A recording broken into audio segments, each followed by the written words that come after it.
अभी हम लोग सेक्शन फॉर्मूला यानी विभाजन सूत्र को सिद्ध करेंगे। मान लीजिए एक्स एक्सिस है और ये वाई एक्सिस है, इस पर दो बिंदु ए और बी है, इसके जो निर्देशांक x1 y1 x2 y2 है और इस रेखाखंड पर एक बिंदु P है और इसको m1 अनुपात m2 में विभाजित कर रहा है ये बिंदु। तो इस बिंदु का हम लोग को निर्देशांक ज्ञात करना है। तो विभाजन मतलब ये किस मतलब ये अनुपात में इसको विभाजित कर रहा है वो हम लोगों को, और इसका जो फॉर्मूला है मतलब इसके जो निर्देशांक होंगे मतलब x अनुपात मतलब इसको माना तो x और y है, इसके हम लोग निर्देशांक ज्ञात करना है। तो चलिए शुरू करते हैं। तो हम लोग मान लेते हैं ये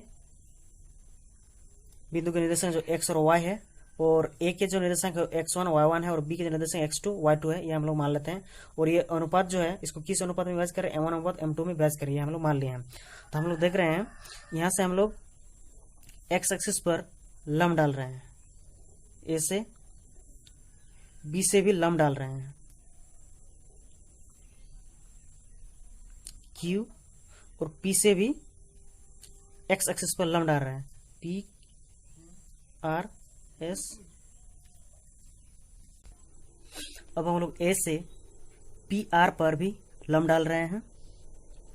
और P मतलब A से मतलब P R पर भी लंब डाल रहे हैं और P से B S पर भी लंब डाल रहे हैं, और इस बिंदु को हम लोग मार रहे हैं M हो गया और ये N हो गया, यहाँ पर भी लंब है।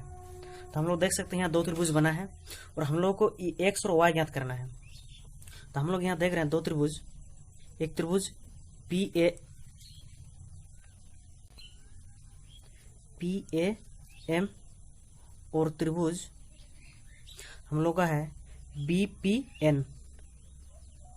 तो इन दोनों त्रिभुज हम लोग देख रहे हैं, इस त्रिभुज का ये 90 डिग्री है तो इस त्रिभुज का ये 90 है। तो हम लोग देख सकते हैं दोनों त्रिभुज में एक कोण 90 डिग्री है, मतलब इस त्रिभुज का PMA, इस त्रिभुज का है BNP, दोनों 90 डिग्री है।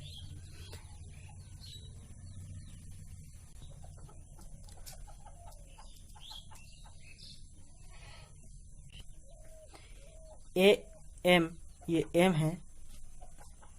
जो कि x एक्सिस के समांतर भी है। तो यहाँ हम लोग देख रहे हैं AM समांतर x एक्सिस से है और PN जो ये भी x एक्सिस के समांतर ही होंगे। AM जो है समांतर है x एक्सिस के और PN जो वो भी समांतर है x एक्सिस के, यानी AM जो होंगे वो PN के भी समांतर हो जाएंगे, मतलब PN और AM समांतर होंगे। अगर ये दोनों समांतर है तो वो जो AB रेखाखंड है मतलब यहाँ एक त्रिज्यीय रेखा बन जाएंगे, मतलब ये कोण और ये कोण जो होगा संगत कोण हो जाएंगे, मतलब ये कोण आपस में बराबर हो जाएंगे,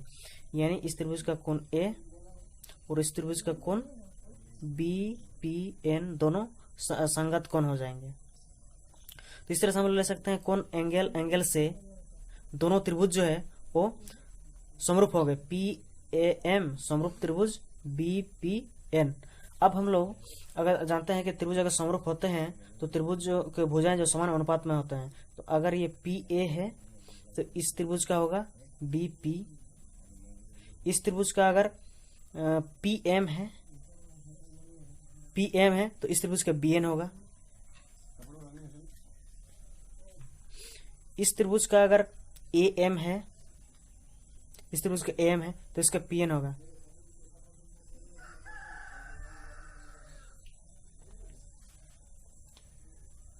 तो हम लोग देख रहे हैं PA जो है PA ये है M1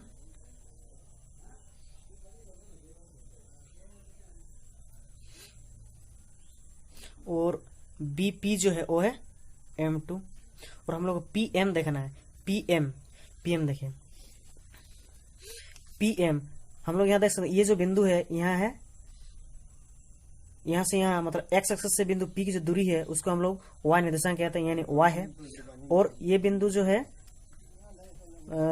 ये बिंदु जो है x एक्सिस से वो दूरी है y1, तो ये बिंदु भी y1 तक ही होगा, मतलब ये लंबाई ये जितना है उतना ये y आना, तो यहाँ से भी y1 ही होगा, और ये जो है ये y है, अगर हम लोग पूरा से इस y1 को घटा देते हैं हम लोग को pm कॉमन निकल जाएगा, यानी कि y माइनस y1, तो हम लोग का pm निकल जाएगा। इसी तरह अगर हम लोग bn देखते हैं, bn हम लोग देख रहे हैं यहाँ b मतलब b से s की जो दूरी है वो है y2, और ये जो n की जो दूरी है मतलब n s की जो दूरी है वो होगा हम लोगों का यहाँ y, मतलब पूरा y2 से y1 को अगर घटाते हैं तो हम लोग हो जा रहा है bn, मतलब y2 माइनस अगर y कर देता है हम लोग का bn हो जाएगा, क्योंकि पूरा से इस भाग को हटा देते हैं तो हम लोग का bn निकल जाएगा। इसी तरह हम लोग देखेंगे am, तो हम लोग सबसे पहले देखेंगे a बिंदु जो है y एक्सिस से किसी बिंदु की दूरी होती है उसको x निर्देशांक कहते हैं, यानी भुज कहते हैं। ये बिंदु x है, यहाँ से ये x है, और मतलब उसके बाद है हम लोगों का देख रहे हैं कि p जो है y एक्सिस से इसकी जो दूरी होगा वो होगा हम लोगों का ये x के बराबर हो जाएगा। ये जो बिंदु है यहाँ से मतलब y एक्सिस से बिंदु m की जो दूरी होगी वो x के बराबर हो जाएंगे, क्योंकि बिंदु P के जो निर्देशांक है वो जितनी दूरी होगा वो उतनी दूरी ये भी होगा, मतलब यहाँ ये बिंदु x है और यहाँ से यहाँ x1 है, तो x1 और ये पूरा x, तो x से अगर x1 का हटा दें तो हम लोग का m निकल जाएगा, x माइनस x1। इसी तरह pn देखते हैं, pn अब हम लोग देखेंगे यहाँ से अगर इसको देखते हैं कि p की जो दूरी है वो y एक्सिस से किसी बिंदु की दूरी होती है उसको x निर्देशांक कहते हैं, यानी यहाँ x है, और बिंदु n की जो दूरी होगा वो बिंदु b की जो है मतलब x2, ये x2 हो जाएगा, यानी यहाँ से बिंदु जो दो है इसके बराबर मतलब ये बिंदु x2 है, और x2 से x को अगर घटा देते हैं तो हम लोग का pn निकल जाएगा, तो x2 माइनस x को घटाते तो हम लोग का बिंदु pn निकल रहा है। अब हम लोग इसको अलग अलग से लेंगे, m1 बटा m2 बराबर y माइनस y1 बटा y2 माइनस y1, फिर हम लोग इसको m1 बटा m2 अलग अलग लेंगे, x1 x2 माइनस x। अब हम लोग इसको क्रॉस मल्टीप्लिकेशन करते हैं, तो m1 जो होगा y2 माइनस y, और m2 जो होगा y माइनस y1। अब इसको गुना करते हैं m1 y2 m1 y m2 y minus m2 y1। अब हम लोग m1 y2 फिर plus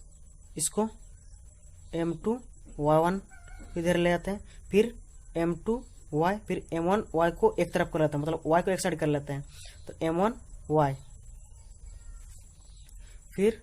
m1 y2 plus m2 y1 इसके टू, अगर यहाँ से y कॉमन ले लेते हैं तो m2 प्लस m1 हो जा रहा है।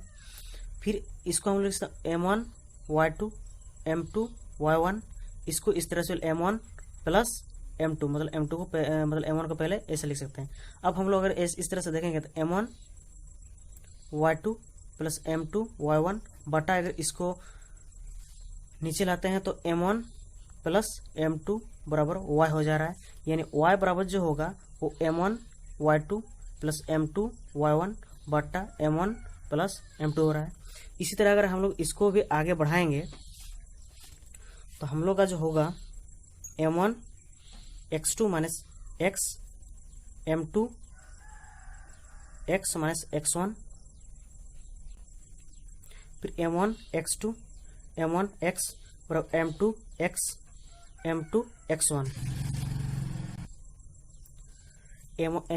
x को हम लोग एक साइड कर लेंगे, m1 x2 इसको अगर इधर लाते हैं m2 x1 मतलब x को एक साइड कर लेते हैं m2 x1 plus m1 x2 plus m2 x1 बराबर, यहाँ से अगर x कॉमन लेते हैं तो m2 प्लस m1 बच रहा है, तो m1 x2 plus m2 x1, यहाँ से अगर m1 को पहले लिख रहे हैं प्लस m2, तो यहाँ है m1 x2 plus m2 x1 बट्टा m1 प्लस m2, तो इधर बच रहा है x, यानी x बराबर जो हो गया हम लोगों का m1 x2 plus m2 x1 बट्टा m1 प्लस m2। हम लोग का x और y का मान हम लोग का निकल गया है। तो हम लोग देख सकते हैं ये जो बिंदु P है, इस रेखाखंड को किस अनुपात में व्यस्त कर रहे हैं, m1 और इसके जो निर्देशांक हो जाएंगे वो इस तरह से होंगे।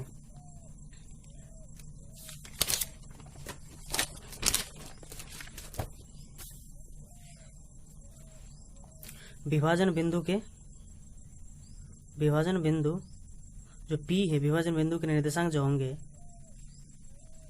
वो कुछ इस तरह से हो जाएंगे, m1 x2